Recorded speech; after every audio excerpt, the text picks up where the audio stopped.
गुरु भाई बहनों की संगोष्ठी बुलाई गई है।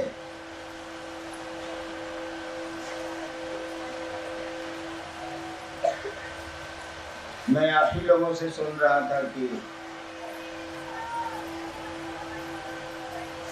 इस जिले में 18 ब्लॉक हैं,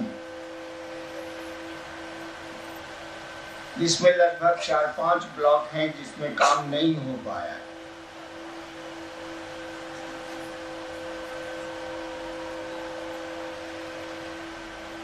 बरखा जी ने आपसे पूछा भी कि कब तक आप कर लेंगे इस काम को पूरा। आपने क्या उत्तर दिया मैंने नहीं सुना। क्या बोले थे?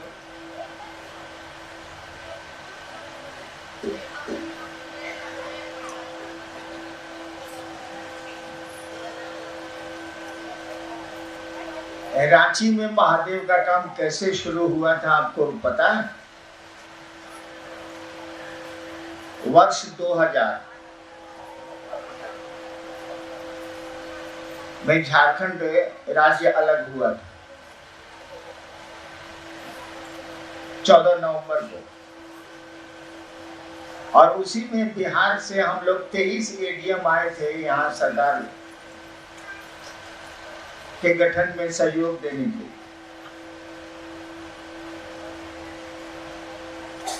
मैं भी आया, रांची आया तो जो 9:30 बजे ऑफिस जाता था 12 बजे रात में ऑफिस से निकलता था। समय ही नहीं मिले, बिल्कुल 5-5 विभाग थे मेरे पास, समय ही नहीं मिले। मैं कोशिश करता था कि शुरुआत तो करूं शिव शिष्यता की, लेकिन ऐसा फंस गया था कि न रहने का ठिकाना न खाने का ठिकाना। 12 बजे रात में होटल बंद उन दिनों हो जाते थे, खाना भी नहीं मिलता था।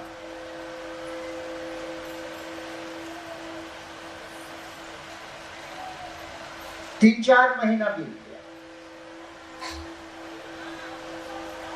और मेरे मन में ये तड़प थी कि कैसे शुरू करें रांची में हम महादेव का काम।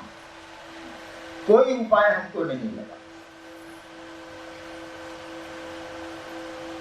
एक दिन मैंने सोचा कि अच्छा अब शुरू करते हैं। 3-4 महीना बीत गया है। डेरे से गाड़ी से निकला, ठीक मेरे डेरे से कुछ दूरी पर एक मोची बोरा बिछा के जूता सीधा, सेक्टर 3 की बात। मैंने गाड़ी रोकी, उससे कहा कि ये बाबू सामने डेरा में हम रहते हैं, देखे हो? तो देखा ही था, गाड़ियां आ रही हैं जा रही हैं, डेरा के गेट पर लाइट लगा हुआ है। जी देखें, हम तो 2 बजे आवेंगे खाने के लिए, तुम जरा मेरे डेरे पर आना। तो बोला कि सर क्या काम है? हम कहा रिवॉल्वर का खोली फट गया, जिसको होल्स्टर बोलते हैं, उसको तो समझेगा नहीं। हमने कहा कि रिवॉल्वर की खोली फट गई, उसको जरा सी देगा। ठीक है। 2 बजे मैं जैसे मेरी गाड़ी आई, पीछे से वो भी आ गया, अपना बोरा छोड़ के वहीं घास पर। हमने पत्नी से कहा कि रिवॉल्वर का खोली तो हौसला दो। लटकते लटकते थोड़ा उसका CN1 खुल गया। हमने मोची को कहा आप खड़े बैठिए, एक कुर्सी पर बैठे नहीं गए। पोस्टर दिया, हम कहा कि इसको सीधे बाबू जरा पॉलिश करिए, इस पर मार देना। 10 मिनट में ले आया। 2 टाका मारना था, पॉलिश मारने में उसमें क्या लगेगा, मार के ले। हम कहा बैठे नहीं। हम कहा बैठो नहीं यार, घर है, ऑफिस थोड़ी है, बैठो। किसी तरह से आधी कुर्सी पर वो बैठ। अंदर हमने खबर भिजवाई कि चाय बनवा दे। दिन का 2:30 बज रहा, कोई चाय ले आया, हमने चाय पी। बड़ी मुश्किल से धीरे धीरे आधी कुर्सी पर तो वो बैठा ही था, उसने चाय पी। हमने कहा किसकी पूजा करती हूँ? बोला महादेव। हम कहा उसी को गुरु बना लीजिए ना, क्या लगा हुआ? खाली सोचना ही ना है, सोचते हैं भगवान है। उसी तरह से सोचिए कि भगवान तो है नहीं, बुढ़ापे करेंगे, गुरु भी हैं। आज जब रात में शाम में दुकान उठाने लगिएगा तो मेरे पास चले, तो कभी हम मिल जाए कभी नहीं मिलेंगे। और 3 पान वालों को वो लेके आना शुरू किया, 1 से 3 हुए पान वाले। अब जिसको पान खिलाएं उसको शिव से बनाएं। और अभी भी वो पान वाले चलते हैं। आपकी संगोष्ठी में भी उनका परिवार शायद आया होगा क्या? हाँ आया। और इस तरह से रांची में शुरुआत हुई महादेव के काम की। तो अगर महादेव का काम आप करना चाहते हैं, दूसरों को शिव गुरु से जोड़ना चाहते हैं, तो रास्ते तो अनेकों खुले हुए हैं। कहीं से शुरू कर दें, क्योंकि जब तक आप समझेंगे नहीं कि शिव गुरु हैं, तब तक हम आप शिव से नहीं बन सकते। इसको उलट के समझिए। जब आदमी समझ खो देता है कि मेरी पत्नी है, मेरे बच्चे हैं, मेरी माँ है, मेरे पिता हैं, और मारने पीटने लगता है, तो लोग उसका क्या करते हैं? काके से बहुत लोग आए। हम लोग कहते हैं ना कि इसका माथा खराब हो गया यार, इसको काके भेजो। नजदीक है रांची तो काके भेजो, उधर है तो आगरा भेजो, और उधर है तो जयपुर भेजो। मतलब कुछ जगह अस्पताल, यानी उसकी समझ खत्म हो गई है। वो जो सोचता, अब सोच ही नहीं रहा है कि मेरी पत्नी है, मेरी माँ है, मेरे पिता है, मेरे बच्चे हैं, पीट देना उसको अच्छा लग ही नहीं रहा है। समझ खत्म हो गई। उसी को बोलते हैं मैड। पागल की अंग्रेजी होती है मैड।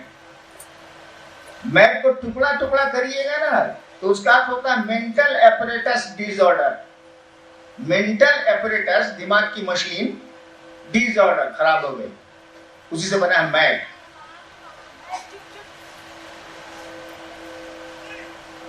तो हम लोगों को भी समझ नहीं है उस शिव की। हम लोग भी समझते नहीं है कि वो गुरु हैं। सुनते हैं, लोगों ने कह दिया, लोगों ने कह दिया तो हम भी पूजा करते हैं महादेव की, भगवती की, अन्य देवताओं की। समझ नहीं है। समझ आएगी कैसे? जब तक आप समझेंगे नहीं कि वो आपका बेटा है, तब तक तो प्यार नहीं आपके दिल में झलकेगा। अंत में वही पागल जब ठीक होके घर जाता है तो फिर पुरानी आदतों की तरह बच्चे को प्यार करता है, माँ बाप की इज्जत करता है, ठीक हो गया, उसकी समझ लौट गई।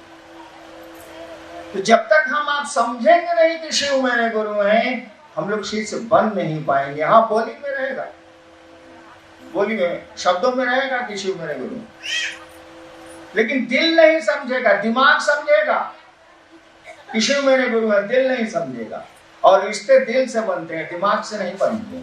दिमाग से शुरू हो सकते हैं रिश्ते, अमूमन रिश्ते दिमाग से शुरू होते हैं, लेकिन वो जगह बनाते हैं दिल में, तभी रिश्ता बनता है, तभी संबंध बनता है। अन्यथा वो संबोधन रहेगा, बोली में रहेगा। अब बोली में संबंध कैसा होता है? एक बार मैं गांव जा रहा, सीवान का मैं रहने वाला, गांव जा रहा, खुद ही गाड़ी चला रहा। गाड़ी से उतरा तो उधर से गांव के एक चचा, गांव में तो खाली चचे, नाना, काका है, सलाम, गांव में तो रिश्ता गजब होता है। वो गांव के चचा हम लोग उनके लगते हैं, वो आ रहे थे। हम कहे चचा गोड़ लगता नहीं, तो बोले खुश रहो बउआ, कब अइलो? हम गाँव से बनी चले गए। तो हमारा साथी एगो मेरा दोस्त एडीएम था, मेरे साथ बैठा हुआ, पूछा बॉस के था? हमको मारी साला कुकुर है, गांव भर को लड़ाते चलता है। देखिए संबोधन तो कितना बढ़िया था, काका गोड़ लगतनी, चाचा गोड़ लगतनी। संबंध कैसा था? संबोधन तो बहुत अच्छा था। कोई सुनता तो प्रसन्न हो जाता कि कितना बढ़िया बालक है, प्रणाम कर रहा है। पटना में रहता है, गांव में भी अभी भी इज्जत करता है लोगों की, कितना सुंदर संबोधन है। असंबंध कैसा था? कुकुर वाला। उसे लगा कुत्ता पूछे, नहीं गांव में रिश्ता लगता है तो क्या बोले, प्रणाम तो करना है।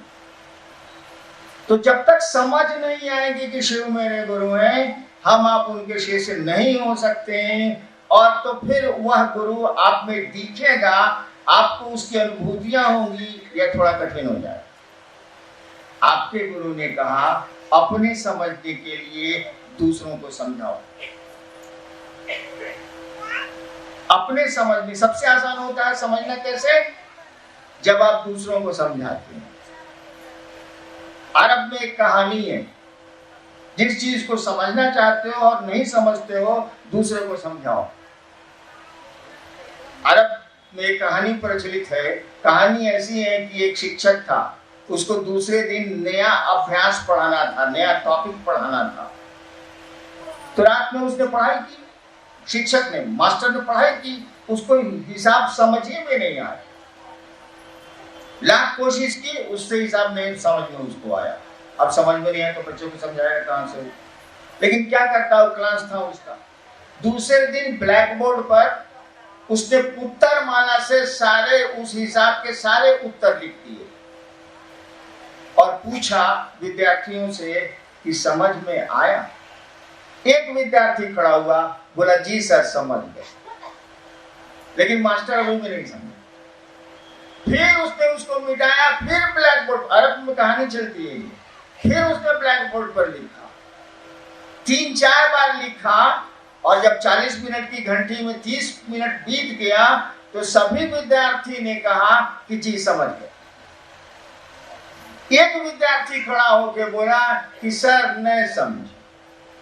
तो मास्टर बोला कि रे ससुरा, तो हम नहीं समझ गए। यानी तरीका यही है कि अगर समझना चाहते हैं किसी चीज को तो दूसरे को समझाइए। और यही आपका दूसरा सूत्र है। आपके गुरु ने कहा दूसरों को समझाइए, समझा के शिव शिष्य बनाइए, वो शिव को अपना गुरु मान ले, ऐसी कोशिश करिए। इतनी ही कोशिश नहीं करिए, ऐसा समझे कि वो भी दूसरों को समझाने लग जाए। खाली वही नहीं समझे, आप ही नहीं समझिए, जिसको सुना रहे वो दूसरों को समझाने लग जाए। इतना हड़ा समझाइए। हड़ा पूछते हैं ना, हड़ा कड़ा।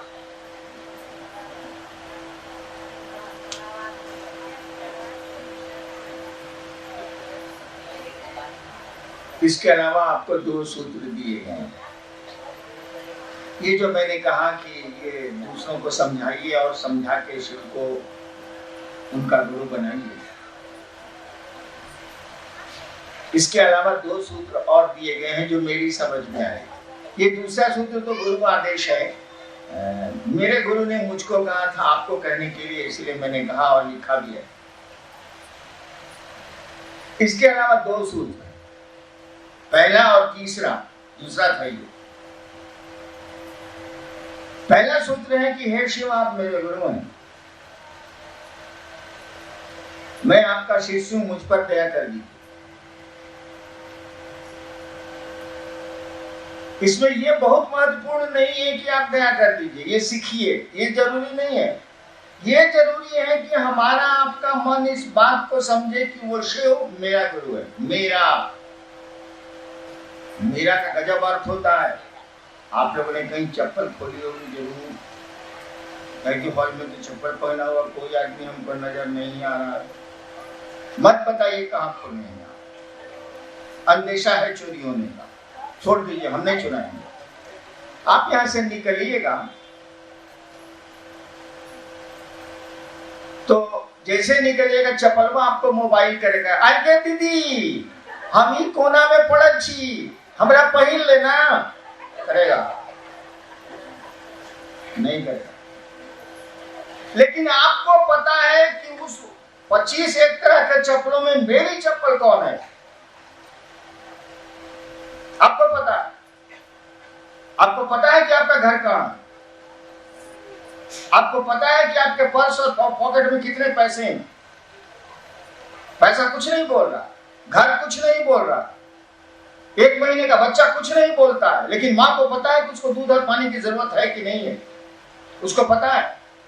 क्यों? इसीलिए कि उसका बच्चा, इसलिए कि आपकी चप्पल, इसलिए कि आपका घर, ठीक उसी तरह से जिस दिन मन में यह बात बैठ जाएगी कि मेरा है महादेव, मेरे गुरु है शिव, उस दिन उस शिव को बोलने की कोई जरूरत नहीं पड़ेगी। अरे निर्जीव नहीं बोलते हैं तब भी आपको पता होता है, पैसा नहीं बोलता, चप्पल नहीं बोलती, जूते नहीं बोलते, कपड़े नहीं बोलते, तब भी हमको आपको पता होता है कि मेरा कौन है। भैंस नहीं बोलती तब भी भैंसों के झुंड में अपनी भैंस रखने वाला पहचान लेता है कि वो देखो मेरी भैंस। उतने हजार बच्चे स्कूल से निकलते हैं और माता पिता स्कूल से बच्चों को लाने जाते हैं, एक तरह का ड्रेस होता है सभी बच्चों का, और दूर से माँ बाप पहचान लेते हैं वह हमारे लिए का आवत है, वो आवत है। देखिए ये अपनापन। इसीलिए पहले सूत्र में कहा गया हे शिव आप मेरे गुरु हैं, मेरे जगत गुरु नहीं कहा गया, विश्व गुरु नहीं कहा गया, नहीं कहा गया कि आप गुरुओं के गुरु हैं। सूत्र में कहा गया कि हे शिव आप मेरे गुरु हैं, माइन मेरा, मेरी कलम है। जिस दिन मन इस बात को समझेगा कि शिव मेरे गुरु हैं, हम लोगों ने कहा आप दया मांगने की कोशिश करिए, नहीं भी दया मांगने की कोशिश करिएगा, दया तो अपने मन मांगिएगा। दया की तो ये स्थिति है कि एक दिन लेटरिन हमारे देवाशीष जी को नहीं होता है ना, तो दया मांगते हैं हे महादेव की करिए हम हमरा बुझेबे नहीं करे छे, यानी हकने के लिए भी दया मांगते। दया तो आपको हम मांगेंगे ही मांगेंगे, क्योंकि जिंदगी में खराब सड़कें मिलेंगी ही मिलेंगी, कोई मुक्त नहीं हुआ है। इस धरती पर अगर यूनिकत हो गया, शिव भी अगर धरती पर आदमी में जन्म ले लेना, वह भी उसको भी खराब सड़क मिलनी ही मिलनी है। जिंदगी में दुख मिलने ही मिलने हैं, सुख भी मिलेंगे, दुख भी मिलेंगे, असुविधाएं भी मिलेंगी, सुविधाएं भी मिलेंगी। तो दया तो हमको आपको सिखाई जाए या नहीं सिखाया जाए तो हम लोग मांगने के लिए लाचार है, फेरा में पड़ेंगे तो अपने मांगेंगे, लेकिन तब किससे मांगेंगे? हम लोगों ने कहा महादेव से मांगे, जिसको आपने अपना गुरु बनाया, कहीं दे वही सकता। मैं ज्योतिषी भी रहा हूं, विद्यार्थी जीवन में बहुत कुकर्म सुकर्म मैंने किए हैं, ज्योतिष भी मैंने पढ़ा है, श्मशान की भी साधना की है, बहुत धंधा किया। आप हिंदुस्तान के सबसे बड़े ज्योतिष या सबसे कमजोर ज्योतिषी के पास चले, इस देश के सबसे बड़े ज्योतिषी के पास चले जाइए और सबसे छोटे ज्योतिषी के पास चले जाइए, आपको क्या बोलेगा? देखेगा आपका टिपन सब जो देखना या हाथ देखेगा कि इस आदमी को हल्का फुल्का कष्ट है तो कहेगा सुनिए आप पर शनिचर ग्रह का प्रभाव, आप बजरंग बली का थोड़ा मंत्र जपिए, आप मंगल के मंगल, आप हनुमान मंदिर जाइए, ये करिए वो करिए, चिट्ठी को क्या करिए, चिट्ठी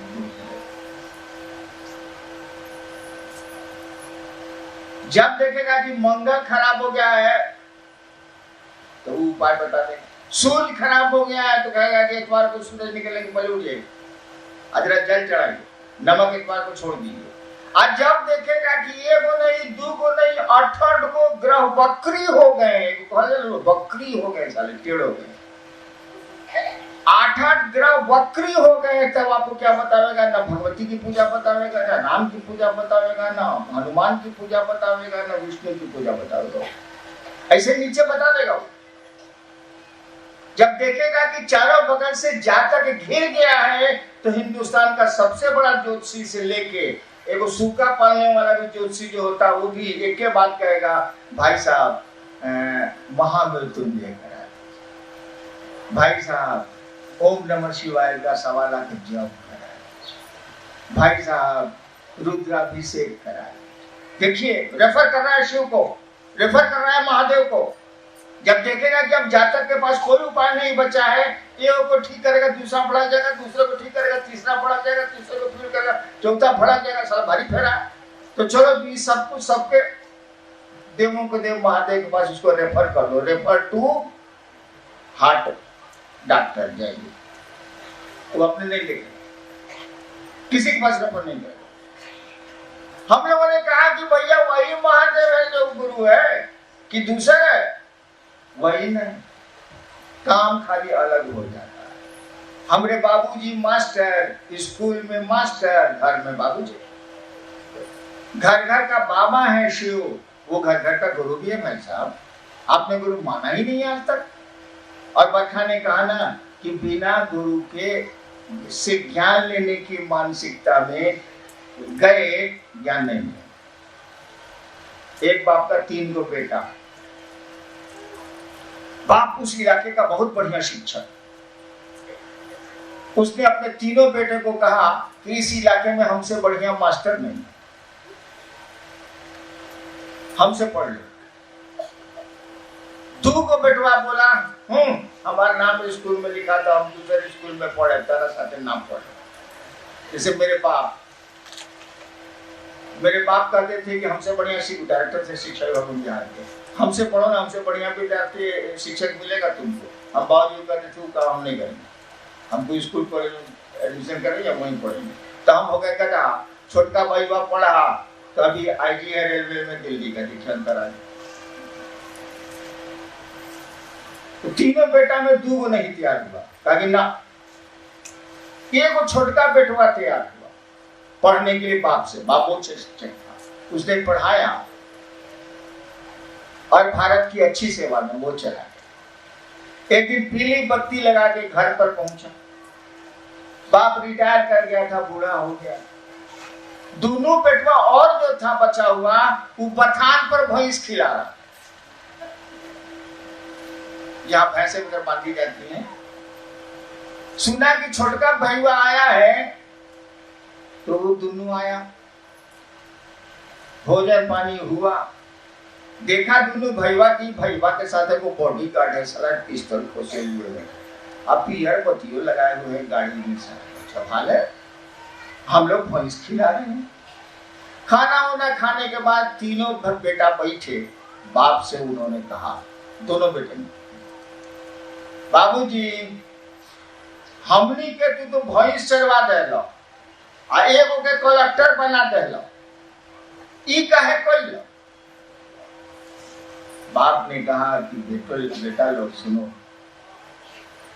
हम रिटायर कर गए हैं, मेरे पास कितना पैसा बचा हुआ है, ले लो, हम बांट देते हैं 3 हिस्से में।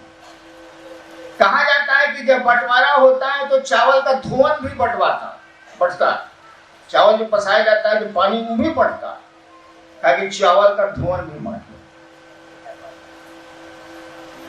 लेकिन हम ज्ञान कैसे देते, तुम लेना चाहोगे तब तो देंगे हम, तुम दो ने लेना ही नहीं चाहा तो हम देते कैसे। इसने लेना चाहा, इसको हमने दिया, संपत्ति हम बांट दे सकते हैं, बांट लो बाबू बराबर बराबर, हमको नहीं जरूरत है पेंशन से हम खा लेंगे। धन का बंटवारा हो सकता है, ज्ञान का बंटवारा नहीं हो सकता है जब तक कि कोई लेना नहीं चाहे। तो वो शिव तो बाबा है, आप बाबा की संपत्ति ही खा रहे हैं भाई साहब, आपको अधिकार भी है, पोता को तो अधिकार है ये। हम लोग सब उन्हीं की संपत्ति खा रहे हैं, हवा उनकी, पानी उनका, सूरज उनका, चांद उनका, बादल उनका, हम आप भी उन्हीं के। एक चीज भी बंद हो जाए तो हम लोगों का जीवन दुर्भर हो जाए। कहा ही जाता है चंदा मामा सबके मामा, शिव घर घर के बाबा, आज से नहीं कहा गया। तो उसकी संपत्ति का भोग तो हम लोग कर रहे हैं, उसको कोई एतराज भी नहीं होगा। कैसे दादा है, बाबा है, तो पोता खाएगा तो उसको एतराज कैसे हो सकता। लेकिन दिक्कत है कि उसके बड़ा कोई गुरु भी नहीं है, उससे बड़ा कोई ज्ञानी भी नहीं है। कहा जाता है ज्ञान दाता है शिव, लेकिन क्या करेंगे वो ज्ञान रख के जब कोई लेगा ही नहीं।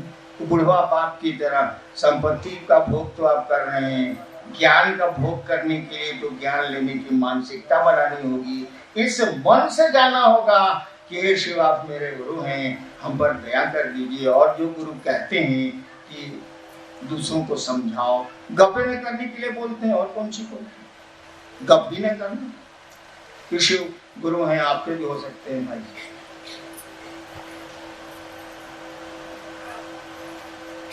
तीनों सूत्रों में बिल्कुल आसान सूत्र हैं, ये शिव आप मेरे गुरु हैं। और जब मन बाद में बूझ जाएगा कि शिव मेरे गुरु हैं, तो कहने की जरूरत नहीं। जब मन समझ जाएगा कि आमी नॉट राजेर चेला, मैं शिव का शिष्य हूं, तो ये बात कहने की जरूरत नहीं समझता तभी तक इसको कहने की जरूरत। और तीसरा सूत्र है कि अपने गुरु को प्रणाम करने की कोशिश करें, प्रयास करें।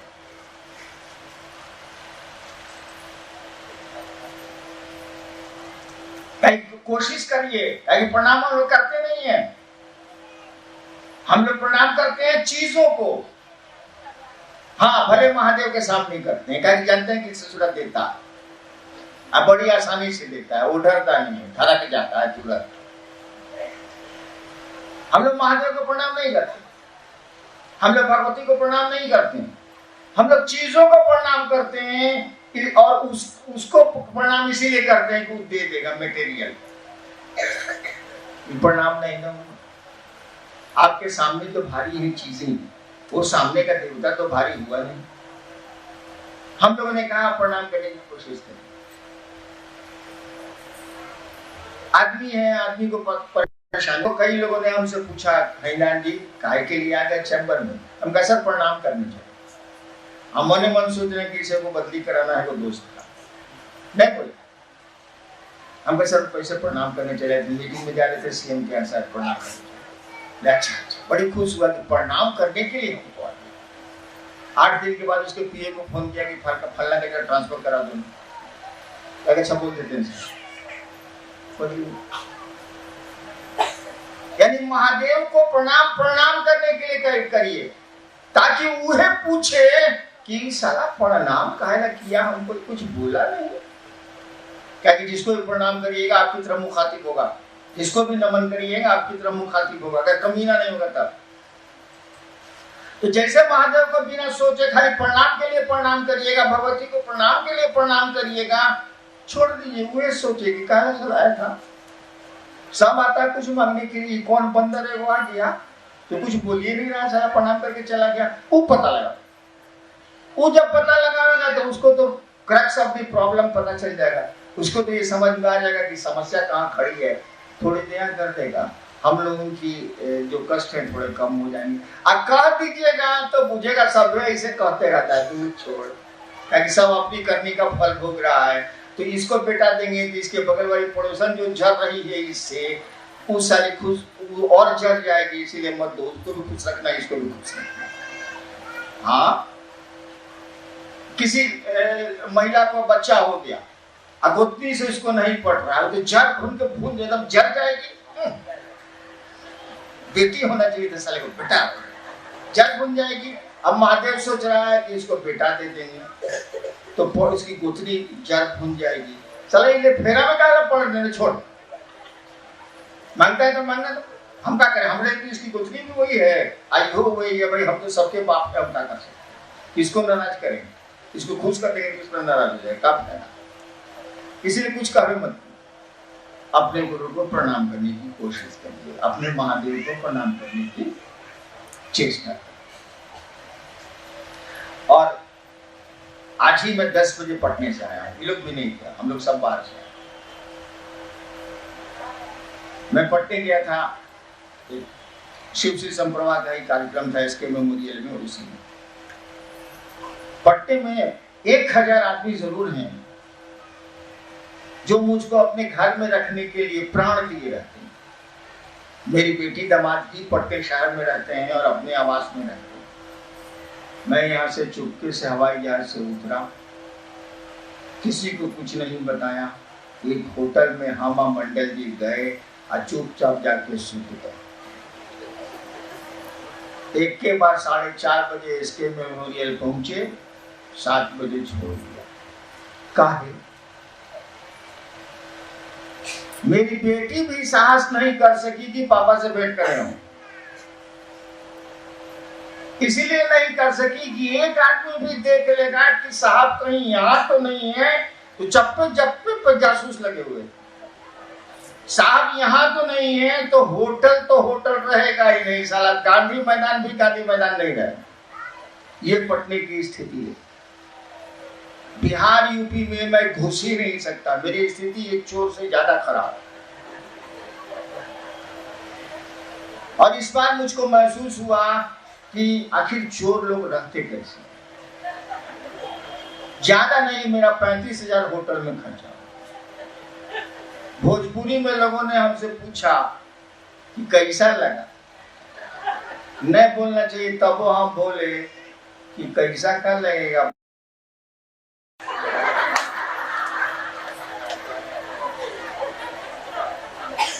मैं चाहूंगा कि रांची में भी वो स्थिति पैदा हो।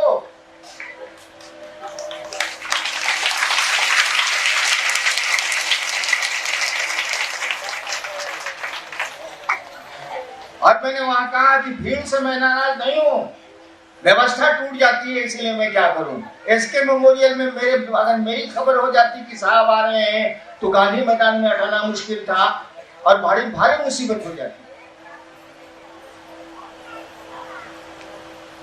तब भी मैं कहा के आया हूं, अभी काम नहीं। जिस दिन मुझको बेली रोड से गांधी मैदान पहुंचने में 5 घंटा लगेगा, उस दिन मैं कहूंगा अब पटने में महादेव का काम है। रांची में तो हम रोडे रोडे चलते हैं, साला कोई नहीं देखता। इस स्थिति में सुधार आपको ही लाना होगा। अभी तो 18 ब्लॉक भी पूरे नहीं हुए। एक 2015 में पूरे देश का संकल्प शिव चर्चा को पहुंचाना। अब तो जागिए आप। और बरखा जी ने तो 1 महीने का समय दिया, मैं 3 महीने का समय देता हूं। आप पूरे रांची में, रांची शहर शामिल, आप पूरे रांची जिले में महादेव का काम चप्पे चप्पे में पहुंचाएं।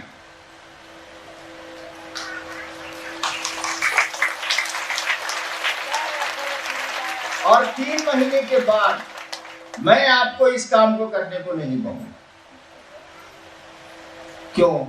हम लोग तो दिखते हैं, करता तो महादेव, वो गुरु हैं तो करेंगे तो वही ना। चेला को अधिकार नहीं है दूसरे को चेला बनाने, गुरु को अधिकार है दूसरे को शिष्य बनाने। उसने हमको आपको ये भाग सौंपा है, ये उसका काम है, हमारा आपका नहीं है। लेकिन शिष्य क्या करेगा? जो गुरु जी कहेंगे सो करेगा। तो हम लोगों को भार सौंपा गया है, हम लोगों को इसका श्रेय ले लेना चाहिए। इस काम को जल्दी जल्दी करना चाहिए। 3 महीने में इस काम को खत्म करिए और पूरे झारखंड को देखिए, झारखंड नहीं देश को देखिए। पूरा झारखंड अभी आपका शिव शिष्यता से में कमजोर पड़ा हुआ है। कुछ जिले तो बहुत आगे हैं, कुछ जिले कमजोर हैं, उसको हमको आपको देखना चाहिए। और गुरु क्या करते हैं? शिष्य को अपने जैसा बनाते हैं। आदमी जब शिव बनने लगेगा ना तो स्थितियों में बड़ा परिवर्तन हो जाएगा। सुंदर फुलवारी हो जाएगी, पूरी दुनिया फुलवारी हो जाएगी। उसमें हमारा आपका सहयोग, हमारे आपके सहयोग के बिना नहीं होगा। अपेक्षित करने से काम नहीं चल रहा था, हमारे आपके की कोशिश के बिना नहीं होगा। अरे गुरु के तो हाथ पांव हम ही लोग नहीं, शिष्य ने गुरु का हाथ पांव होता, चेला ही न होता। हम ही आपको करना है और आप कर लेंगे, इतना मैं जानता हूं। आप सबों को मेरा